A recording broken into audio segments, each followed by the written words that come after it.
Good morning student. आज हम 8th class में विषय सामाजिक पार्ट 6 कृषि और प्रमुख फसलें कृषि और प्रमुख फसलों के बारे में अध्ययन करेंगे। यहाँ पेय पदार्थ जो फसलें हैं, दो प्रकार की पेय पदार्थ फसलें बताई गई हैं कि हम किन किन पेय पदार्थ जो फसलों का उपयोग करते हैं। यहाँ पेय पदार्थ जो फसलें हैं, चाय एवं कहवा दो महत्वपूर्ण पेय पदार्थ फसलें हैं। चाय का और कहवा का हम पीने के लिए उपयोग में लाते हैं और संपूर्ण भारत में इसका सेवन किया जाता है। संपूर्ण भारत यानी कि संपूर्ण विश्व में इन पेय पदार्थों का सेवन किया जाता है। इन दोनों जो पेय पदार्थ हैं, इनका संपूर्ण विश्व में सेवन किया जाता है। इसका विशेषकर यूरोप एवं उत्तरी अमेरिका में उपयोग किया जाता है। सबसे पहले इसका क्या है, यूरोप और उत्तरी अमेरिका में इसका प्रयोग किया जाता है। जहाँ इसका उत्पादन नहीं होता, फिर भी उत्तरी अमेरिका और यूरोप में इसका सर्वाधिक उपयोग किया जाता है। यानी कि उत्पादन नहीं होने पर भी यहाँ उपयोग किया जाता है। चाय कहवा दोनों महत्वपूर्ण पेय पदार्थ हैं और दोनों का उपयोग संपूर्ण विश्व में किया जाता है। विश्व में सेवनकर्ता थे, यहाँ पर सर्वप्रथम जो सेवनकर्ता थे, विश्व में सेवनकर्ता चीनी नागरिक थे, क्योंकि चीनी नागरिक ही सर्वप्रथम उन्होंने ही इसका सेवन करना शुरू किया। बाद में अनेक देशों में, भारत में सभी जगह लोगों ने ऐसे पेय पदार्थों की शुरुआत की और ऐसे पेय पदार्थ उपयोग में लाने शुरू किए। सबसे पहला जो पेय पदार्थ है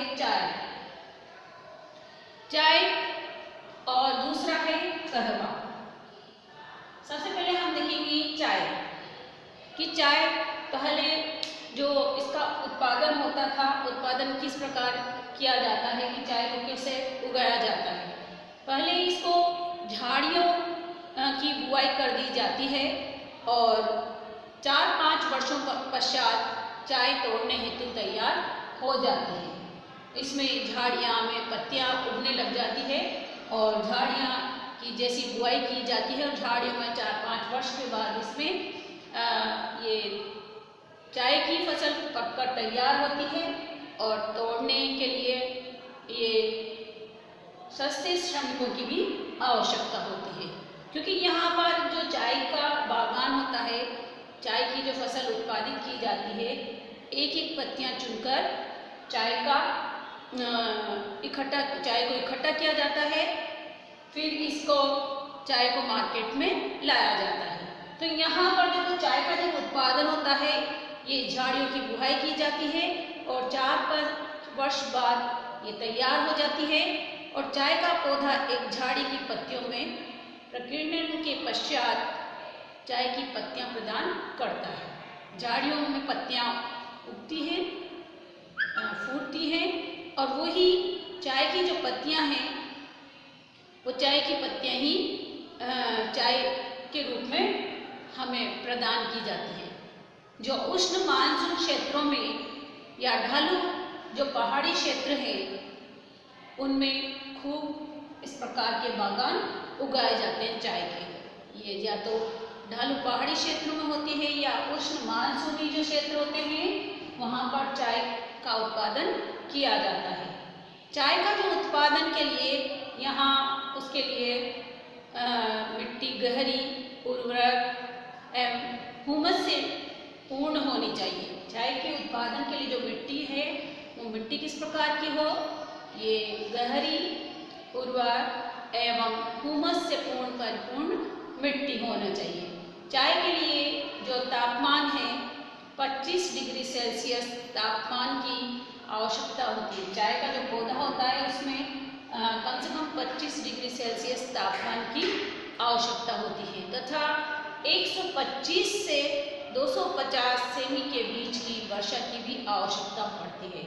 चाय को उत्पादन करने के लिए 125 से 250 सेमी के बीच की वर्षा की भी आवश्यकता होती है। और इसमें जो तापमान है, तापमान 25 डिग्री सेल्सियस तापमान की आवश्यकता होती है। ये पहाड़ी ढालों या चाय के बागान को हम जब चाय बोते हैं तो सीढ़ी नुमा खेतों को बनाया जाता है और फिर उसमें चाय बोई जाती है, उसमें चाय के पौधे उगाए जाते हैं। यानी सीढ़ी नुमा ढलान वाले क्षेत्र में मिट्टी का अपरदन रोकने के लिए इस प्रकार से सीढ़ी नुमा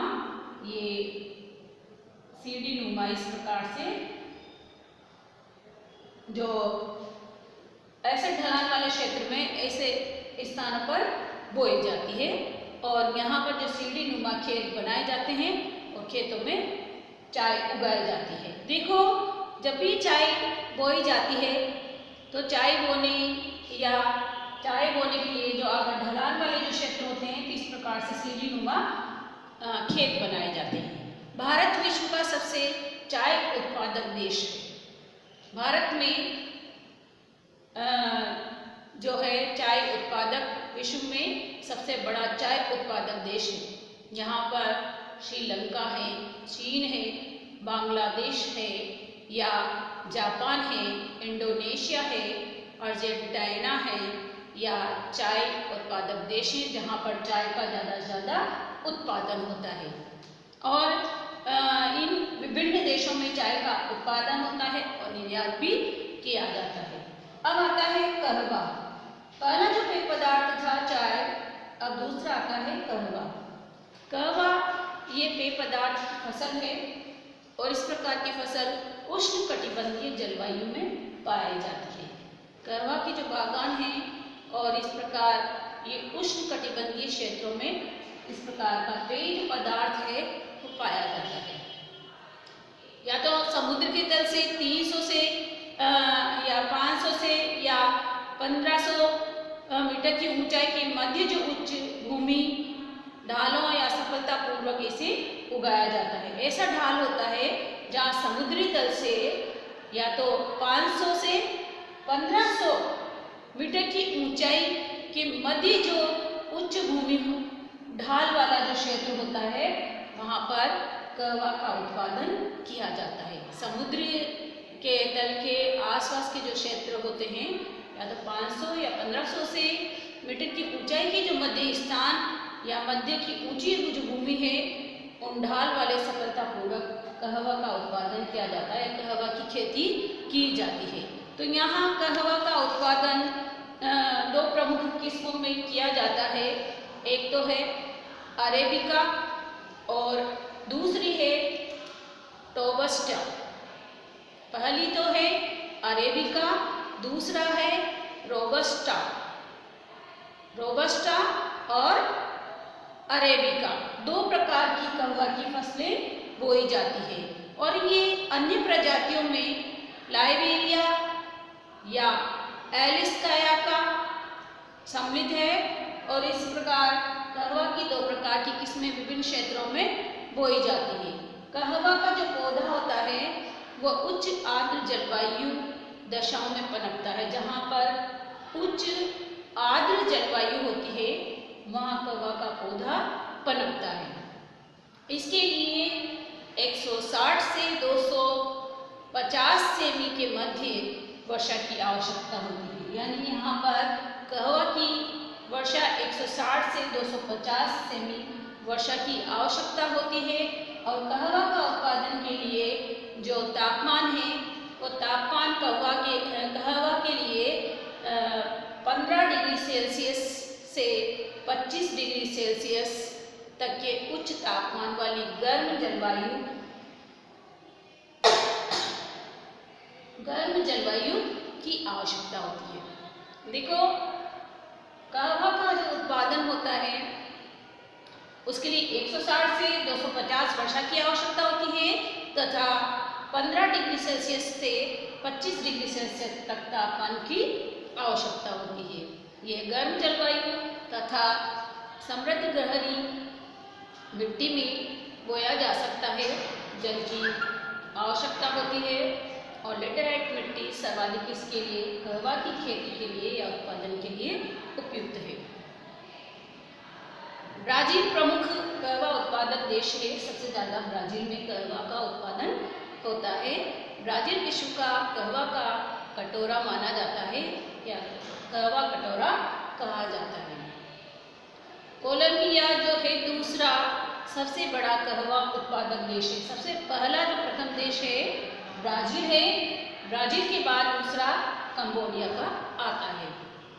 कोलंबिया का इसका दूसरा कहवा का देश आता है। इस प्रकार हमने आज पेय पदार्थ फसलें हैं, पेय पदार्थ फसलों में चाय और कहवा का जो पेय पदार्थ फसलें हैं उनका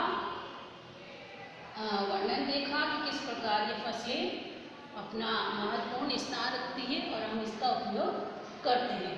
धन्यवाद।